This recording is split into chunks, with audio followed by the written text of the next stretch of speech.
देखिए राजेश, एक विस्तृत परिपेक्ष्य में मैं आपको बता दूं कि शराबबंदी जो लागू होना था बिहार में, सदन के अंदर हो कि सदन के बाहर हो, सभी दलों ने एक साथ मिलकर प्रस्ताव पारित किया। मुख्यमंत्री जी ने कठोर कदम उठाया। बिहार जैसे कम राजस्व वाले प्रदेश में कोई इस बात को नकार नहीं सकता है कि शराबबंदी के बाद बिहार में माहौल का परिवर्तन हुआ है। लेकिन साथ ही साथ जब इस तरह की घटना हमारे सामने आती है, दुखद होती है, दुर्भाग्यपूर्ण है, सरकार की तरफ से प्रशासन को सख्त निर्देश है कि कोई भी उसके पीछे दोषी हो बख्शा नहीं जाए। लगातार कार्रवाई हो रही है। कार्रवाई की खबरें आप लोग चला भी रहे हैं, मैं उसमें नहीं जाऊंगा।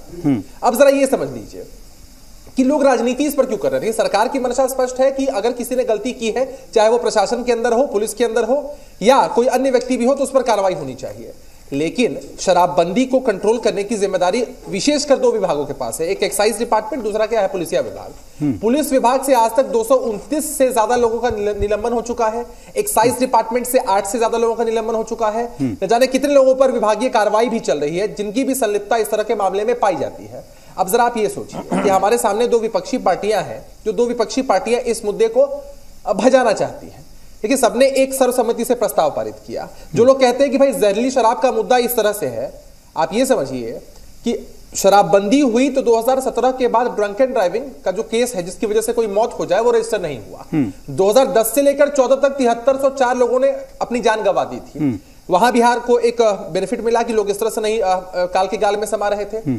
हम अगर पड़ोसी राज्यों की बात करें, अलीगढ़ में कभी 120 लोग जहरीली शराब से उनकी मृत्यु बंगाल में 200 लोगों की लगभग मृत्यु हो गई थी।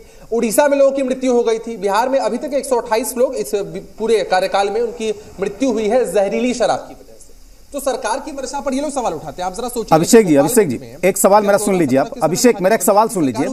नहीं, आप ये कहते हैं कि सब ने मिलकर लागू किया, सब सहमत थे, लेकिन कानून बनाने में सबकी सहमति थी ना। आप उसको लागू करने की जिम्मेदारी तो आपकी है और आपके सहयोगी दलों की है। तो आप एक बात बताइए कि जब भी कोई कानून किसी भी चीज के लिए बनता है, आप तो अनुभवी हैं, पूरे विश्व में हत्या के लिए 302 का मुकदमा होता है, या बिहार में या पूरे देश में होता ही 302 का मुकदमा, अन्य जगहों पर अन्य धाराएं होती होंगी, लेकिन हत्या के लिए दंड है या अन्य जितने भी जघन्य अपराध है सबके लिए दंड है। लेकिन शून्य पर तो हम नहीं पहुंच पाते हैं। सरकार की मंशा पर जब सवाल लोग उठाते हैं, क्रियान्वयन पे सवाल उठाते हैं, अरे भाई मुख्यमंत्री जी ने पहले भी समीक्षा की है, आने वाली 16 तारीख को भी समीक्षा करने को वो तैयार है। अगर विपक्ष के पास कोई सकारात्मक सुझाव हो, विपक्ष दे तब तो अच्छा है। आप ये समझिए ना, मैं एक वाक्य का जिक्र कर रहा था। 2017 के समय जब महागठबंधन की सरकार थी, गोपालगंज में लोगों की मृत्यु हुई थी जहरीली शराब पीने से। उस वक्त तो ये लोग हमारे साथ थे।